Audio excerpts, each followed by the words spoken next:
Marvel Rivals is still probably the biggest game in the world. Season 2 just launched last week, and I'm recording this before the season drops, so I don't know how I'm liking it so far. I'm hoping that it's fun, but overall, it got me in the mood to want to talk about this version of the Marvel characters once again. Last time we put them up against the guys from Overwatch, and it really wasn't close at all. So I figured that we should try to find them closer competition, and why not use other superhero video game interpretation? And with that thought process in my head, I was able to remember Injustice Gods Among Us. For those of you guys who've never played this series for some reason, it's a really good Mortal Kombat-like video game starring the DC fighters. It's an Elseworld story where Superman unknowingly kills Lois Lane and his daughter, and then unintentionally nukes all of Metropolis. Joker set Superman up, and he responded accordingly, which set in forth a chain reaction effect in which Superman became mad with power and tried to cause world peace by setting in place his own authoritarian dictatorship. And essentially,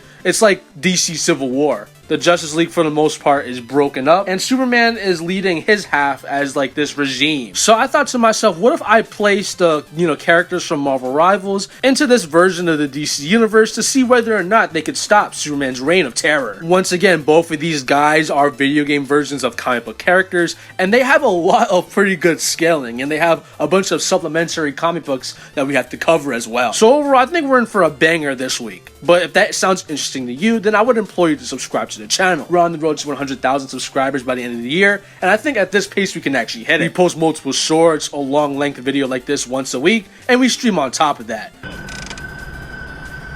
This game's a fucking joke. It's 5 a.m. though. It's 5 a.m. though. What? This game's a joke, bruh. This game's a joke! So considering it's free, you're gonna get a lot of content out of me. But with that shameless selling out of the way, and I do mean shameless, subscribe. Let's get into the topic that you clicked the video to find out.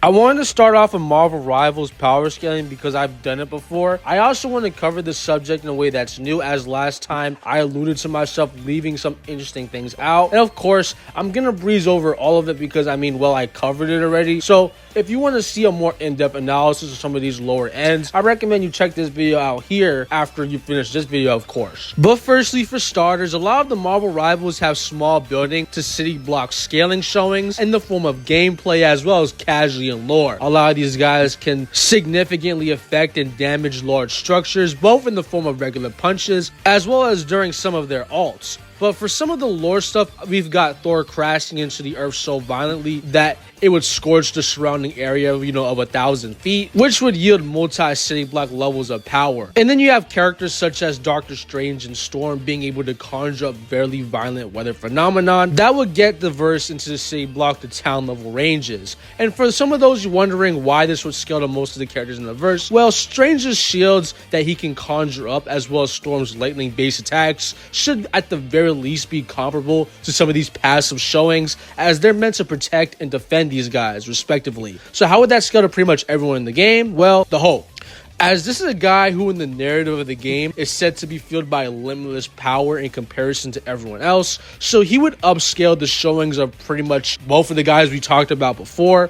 And in the game, everyone can hurt the Hulk and damage him in some way, shape, or form. And he even acknowledges that characters such as Spider-Man are strong. So that's a pretty good way to establish relativity between him and I would say 85% of the characters if he thinks that Spider-Man is strong. For another example of this type of mindset, Wolverine in one of his animations is shown to be able to slice through the celestial body known as the moon. And every single character in the game can survive prolonged slashes from the same guy. And we also have other characters such as Bucky, who with their metallic arm are stated to harness earth-shattering power. A statement that might sound hyperbolic at first, but seeing as how Wolverine can just slice off chunks of the moon with a single slash, then there might be some credence to some of that. And if that's true, everyone can survive his hits. I started this portion out by talking about Strange's shields and how most characters would scale to him. And well, this is important because these same magical constructs are shown to be able to repel the power of Dracula, a character who at this particular moment in time has gained enough power to the point where he's able to move the moon to cause an endless night, a feat that would require energy equivalent to 169 yotatons of TNT, or large large planet levels of power. This is a pretty casual showing from Dracula, and then we have Strange who's able to repel his forces, as well as characters such as Magic stepping up to gigantic bat kaiju manifestations worth of the stuff. In Iron Man, the same cutscene is shown to be able to stalemate her, further establishing more relativity between the entire cast. So unironically, pretty much all of the big players would have anywhere between multi-continental to even large planetary attack potency and durability. So yeah, pretty much every major heavy and DPS you can think of would scale to these level of power. As for speed now, sticking to pure gameplay mechanics as well as some promotional cutscenes, these guys are shown to have anywhere between superhuman to supersonic combat speeds and reaction times. These instances should be playing on screen right now, so I'm gonna just move on to some of the more impressive showings from lore. And well, firstly, the Dracula feat as well as the Wolverine showing are both relativistic feats in itself. And everyone is comparable to Wolverine in terms of speed, and Doctor Strange, as established before, can react and dispel Dracula. So they would scale to these feats in terms of speed.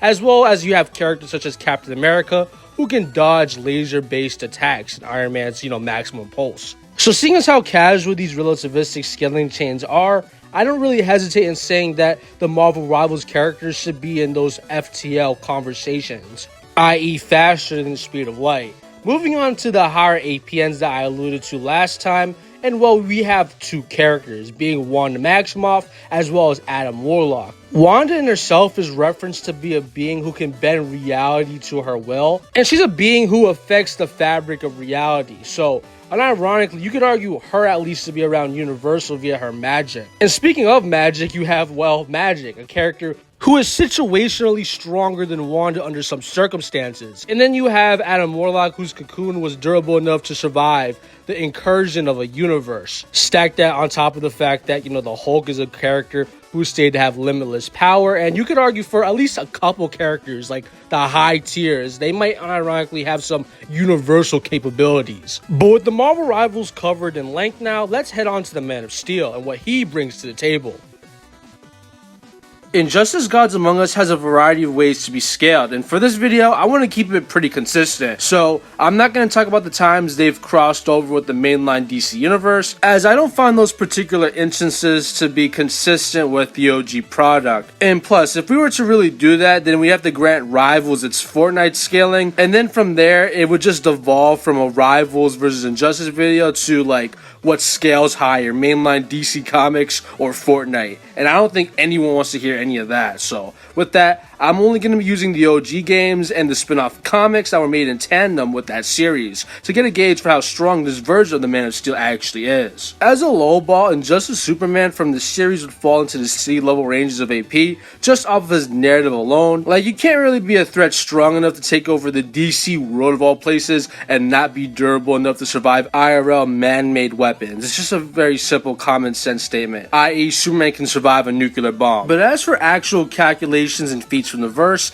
as a baseline, he should upscale the super moves of lesser characters such as Starfire, who can generate and endure an explosion that would grant her country level AP. And this level of power is consistent with the Injustice comic books, where Superman is able to shove Sinestro into the moon, by proxy creating a large crater that has been calculated to be equivalent to around 171 gigatons of TNT, which is enough power to destroy a large island. And keep in mind, this is a level of power that Superman is able to generate in his shoves. But this isn't the cap of his AP at all. As one could argue, he would find himself in the multi-continental to even planetary ranges, as the first instance I want to talk about comes from a comic book in which Apocalypse actually invades planet Earth, and Superman, seeing this, literally pulls an Omni-Man and just solos the entire army of parademons by just bulldozing their forces with his pure speed and power. And then later on in the series, he would go on to actually pull up to Apocalypse itself, all in order to handle Darkseid, where this more unhinged,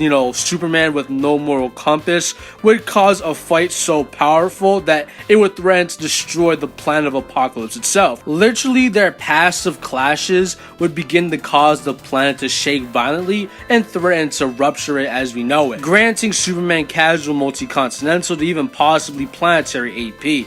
For more consistent showings of this level of power, Zod's super move from the first game involves him flying into the moon itself, with the speed of the motion as well as the amount of moon moved during this instance actually bumping up the feat drastically, higher than you'd expect for starters, like large planet level unironically. And while yes, I do hesitate to scale the super moves to the characters who can survive them, I don't find any issues scaling them to the characters who perform said feats. Superman should scale to Zod, after all that's his op, hence the planetary scaling he would get from this feat. There's also another instance in which he gains a Yellow Lantern ring, and he literally moves the sentient Green Lantern planet Mogo into the sun. Mogo's gravitational binding energy has been calculated to be equivalent to 2.7 yotatons, and Superman literally overpowers the celestial body in its entirety. I wanted to point out this feat as it's not only another planet level instance, it's also a way to get Superman higher, as the Yellow Lantern ring boosts his AP very drastically as he was boosted by the planet's fear of him. And seeing as how he's performing large planetary feats very easily at this point, maybe he's like Dwarf Star level. I mean, if he's performing large planetary feats just by pushing things at this point, and he's getting amped by the fear of billions of Earth people, then I don't think it's out of the realm of possibility. I'm gonna leave his AP here for the moment while I dive into his speed though. And as a low ball, he'd find himself around massively faster than the speed of light, as he should be no slower than his cousin, who in her super move can make it to the sun and back in seconds. He's also made this trip himself in the comics, and he's able to blitz Green Lantern, a character whose job it is to literally police the universe itself. And Superman himself has also made the trip from Earth to Apocalypse. So Superman in this continuity has pretty consistent, massively faster than like combat, travel, and reaction speed.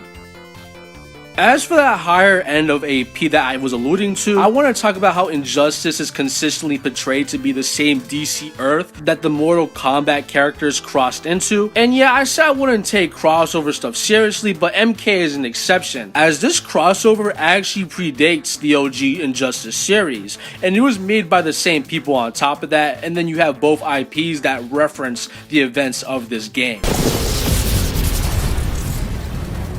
You're leaving Earth now. We were allies on Apocalypse, Superman. So there's no reason for me to believe that's not canon to Injustice, especially when the game is very explicit in its connection to the title, in a way that random comic book crossovers that came out years after the games dropped that don't even share writers just are not. But anyways, at the end of Mortal Kombat vs. DC, Superman and Raiden teamed up to defeat Dark Khan, a fusion of Shao Kahn and Darkseid, of being so powerful that he was literally fusing the space times of DC and Mortal Kombat together, making him a low multiversal being, granting Injustice Superman possible low multiversal scaling if you take the implication that this is him before he became a bad guy. So between Superman and the Marvel rivals, who would win a fight? And well, I got Superman, to be honest. I think that if we were to stick to the more quantifiable ends and not really use each party's higher end scaling, then the Marvel rivals would be much stronger than Superman, who caps out in the large planetary ranges in terms of, quantifiable calculations. Whereas we know for a fact, at least some of the characters would scale up to large planetary to a much deeper yield. But even then, they would still be much slower than Superman. Like, he's MFTL plus. So Superman is potentially thousands of times faster than these guys, and seeing as how the characters that we know for a fact scale super high, like Doctor Strange, Magic, and Wanda Maximoff, who are characters that utilize magic to, boost their AP and shields and all that stuff. So Superman could just punch them, and I don't think there's no reason to assert that they wouldn't be mush. The Hulk and Thor and all those heavy hitters though, those could be a problem. Once again, they're just super slower than them. But then again, there's an issue that I really think that the DC Mortal Kombat crossover is canon. It's so blatant to the point where if I were to ignore it, the video will be a little disingenuous on my part. When we last met, I respected you. Are you gonna turn on me too? I will act as needed to save your realm. If seeing as how that is canon, Superman can just box with characters who scale to the higher ends of Marvel rivals, you know? Wanda Maximoff threatens the fabric of reality. Meanwhile, Superman's able to combat with Dark Khan, a character who's able to fuse multiple universes into one. And Superman was able to beat him before he became super insane and bloodlusted all the time. So even utilizing the higher ends for the Marvel rivals, they're just too slow and they're too weak to handle Superman. As I think that unfortunately they could not end the regime of this madman of terror, being as today's winner is Superman from Injustice. But yeah, that was this week's video. What'd you think of it? I thought it was really fun to scale these, video game versions of superhero characters. I've played a lot of these games, so to get to talk about them in any capacity is always a blessing. But what did you think of today's video? Do you think that I wanked Injustice Superman or downplayed the Marvel rivals? Or even if you agreed with this video, be sure to let me know in the comments down below, as it tells me that you liked the video and it gives me a pretty good idea of the type of stuff that you guys want to see. So to ensure that your voice is heard, be sure to engage with the video. But as always, I'll see you guys next week with another video. But until then, stay big, G fans.